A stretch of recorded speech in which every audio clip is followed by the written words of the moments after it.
So picture this, New York City, early 90s, the skyline's gritty, the bagels are perfect, and a little show called Law & Order is quietly rewriting the DNA of network television. With its iconic chung-chung sound and that brilliant format, splitting every episode between street-level cops and no-nonsense courtroom drama, the show felt like reading a front-page headline come to life, only with sharper suits, better lighting, and one-liners that could cut glass.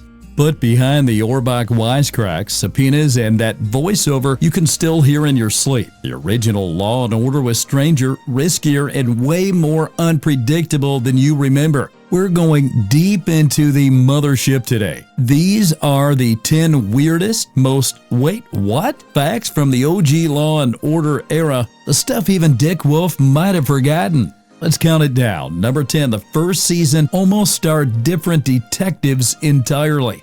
Yeah, that iconic detective duo you remember, Mike Logan and Max Greevy? They weren't even supposed to be the leads at first. The original 1988 pilot, which was shelved for 2 years before airing in 1990, starred a completely different crew. In fact, Roy Thines, best known for The Invaders, was cast as D.A. Alfred Wentworth. But when the show finally got greenlit for real, Dick Wolf swapped his character to Adam Skiff, which was played by Michael Moriarty. And speaking of changes, Detective Greevy, played by George Zunda, only lasted one season. Apparently, Zunda bailed after clashing with a grueling filming schedule. In classic Law & Order fashion, they just shot him in the line of duty and moved on. Welcome to New York, pal. Yet to subscribe? Do not hesitate to do that because the fun is just getting started. Number 9, they used real criminal cases and sometimes got sued for it. You've heard it in the intro 100 times. The following story is fictional and does not depict any actual person or event. But come on, let's be real. Some of those plots were way too specific to be fiction. That's because in the early seasons, Dick Wolf and his writing team were actively mining real headlines for drama. One of the earliest examples, the 1992 episode Subterranean Homeboy Blues, was clearly based on the Bernhard Goetz subway shooting case. Critics love the rip from the headlines angle, but actual people involved in some of the real stories? Not so much. The show got slapped with multiple lawsuits throughout the 90s from people who claimed episodes used their lives without permission. Did that stop Law & Order from continuing to pull from reality? Absolutely not. The drama was the point. Dick Wolf didn't invent based on a true story, but he definitely gave it a prime-time badge and a criminal record. Number 8, Jerry Orbach didn't join the cast until season 3. Now, this one feels wrong because Jerry Orbach as Detective Lenny Briscoe is practically in the DNA of the franchise. But believe it or not, Orbach didn't even show up until season 3. He replaced Paul Sorvino, who played Detective Phil Sorretta, but left due to the show's physically demanding shoot schedule. Once Barack showed up in 1992, though, it was like the city finally made sense. His wisecracks, his gravelly delivery, that wrinkled trench coat that probably had a smell you could bottle and sell as Brooklyn Noir, he instantly became the face of the series. By the time he wrapped his run in 2004, when he died, Orbach had racked up more appearances than any other cast member in the original run. Lenny wasn't just a detective, he was a damn institution. Number 7, the show was almost canceled every single year at first. It's easy to look at Law & Order now, with its bajillion spin-offs, theme park of a franchise and 20-year legacy, and assume it was a hit from day one, but in the early 90s, not even close. NBC execs constantly debated canceling it. Why? Because while critics were into it and New Yorkers were like, finally a show where everyone looks miserable, mainstream viewers were slow to catch on. It didn't help that the show's tone was cold, procedural, and intentionally avoided soapy drama. In a decade ruled by ER and Melrose Place, Law & Order felt like the adult in the room. Nobody wanted to hang out with the adult. Dick Wolf famously fought tooth and nail to keep the show alive every season. And once TNT bought rerun rights in 1994, everything changed. Suddenly, the show was everywhere. And viewers who missed it the first time were binge watching before that was even a word. Number 6, Chris Noth got fired and the reason still murky. Detective Mike Logan, played by Chris Noth, was the guy for the show's early seasons. He had the anger issues, the rumpled charm, the trench coat swagger. But after 5 seasons, he was abruptly written off the show in a season 5 finale that saw Logan cold-cocking a politician on live TV and getting exiled to Staten Island.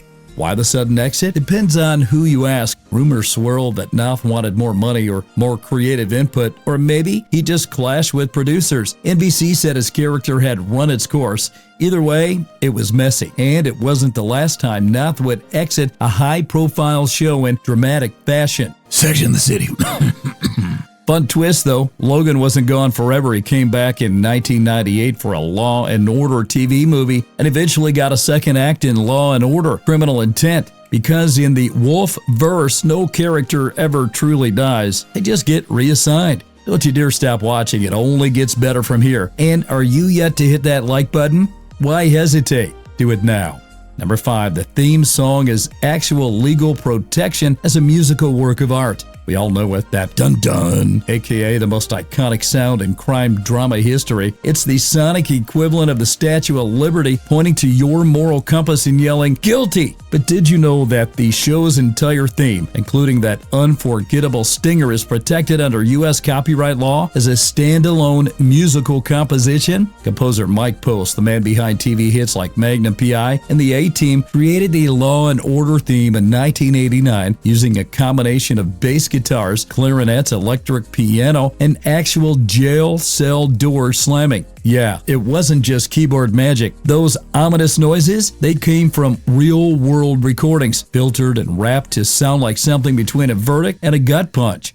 The theme was so essential to the show's DNA that NBC filed for music licensing protections immediately, making it one of the few TV theme songs to be treated like a serious musical composition, not just background noise. The chung-chung sound alone, that's trademark. Literally, welcome to TV law school. Number 4, Angie Harmon never auditioned for the role of ADA Abby Carmichael. Let's rewind to 1998. Angie Harmon wasn't a household name yet. She was a rising actress, best known for modeling in some small roles and things like Baywatch Nights. So how'd she land a lead role as Assistant District Attorney Abby Carmichael in Season 9? She didn't audition, not really, at all. Dick Wolf reportedly spotted Harmon on Baywatch Nights and immediately called NBC execs with a get-around-the-show-now level of urgency. Her confident, tough girl vibe and that unmistakable husky voice nailed the exact tone he wanted for a conservative ADA foil to Sam Watterson's Jack McCoy. Harmon showed up to set and practically was Abby Carmichael on day one, so much so that many fans assumed she'd been acting on crime dramas for years. That charisma, 100% cold read TV magic. And even when she left in 2001, she stayed one of the most beloved one-season wonders in Law & Order history. Number 3, they once reshot entire episodes just to match cast changes. Here's the thing about a show that films a month ahead and changes its cast like it's musical chairs. Sometimes entire episodes become obsolete overnight. This actually happened multiple times during the early 90s run of the series. One of the most infamous, Season 4, when the show brought in Jill Hennessy as ADA Claire Kincaid. They'd already shot parts of an episode with another actor, but poof, editing room, purgatory. Rather than toss the script, the producers reshot every single scene featuring the outgoing actor, swapping in the new ADA and praying nobody noticed. Imagine doing 45 minutes of serious crime drama and then being told, "Cool, I'll do it again, but act like this other lawyer's been here the whole time." Even stranger, sometimes these patchwork episodes ended up better than the originals. It's a very Law & Order solution. Fix the timeline, get the job done, and don't talk about it again. Number 2, the show's dialogue was basically a secret language. Ever wonder why the dialogue on Law & Order feels so not like real people? That's by design. In the early years, writers followed what fans and critics began to call Dick Wolf speak. The rhythmic, slightly robotic cadence built on sharp facts, legalese, and morally gray one-liners. Nobody stammered, nobody paused mid-sentence, nobody ever asked, "Wait, what?" Every character spoke like they'd spent years rehearsing in front of a mirror while studying Supreme Court transcripts. It was fast, clipped, emotionally muted, and weirdly hypnotic. Why? Because Wolf wanted the drama to come from the facts, not their performances. In his own words, emotion is a byproduct of storytelling, not the focus of it. Translation: no melodrama, just moral dilemmas, legal chess, and facts, ma'am. The result? A show that felt both sterile and sizzling, like watching a high-stakes poker game in a morgue. And here's the fun part. Once you start hearing Wolf speak, you can't unhear it. It's like discovering everyone in the city's been talking in a secret code, and only Briscoe has the key. Now, number one, the series was this close to being a pure anthology. Yep, believe it or not, Law & Order was almost an anthology series. In the original pitch to NBC in the late 80s, Dick Wolf floated the idea of doing standalone episodes with completely different characters every time. No recurring detectives, no regular prosecutors, just New York City as the constant character. It would have been like Twilight Zone meets Perry Mason, but set in a rotating parade of precincts and courtrooms. One week it's a murder trial, next week it's a real estate fraud case. The cast? All new, every time. It was bold, ambitious, probably exhausting.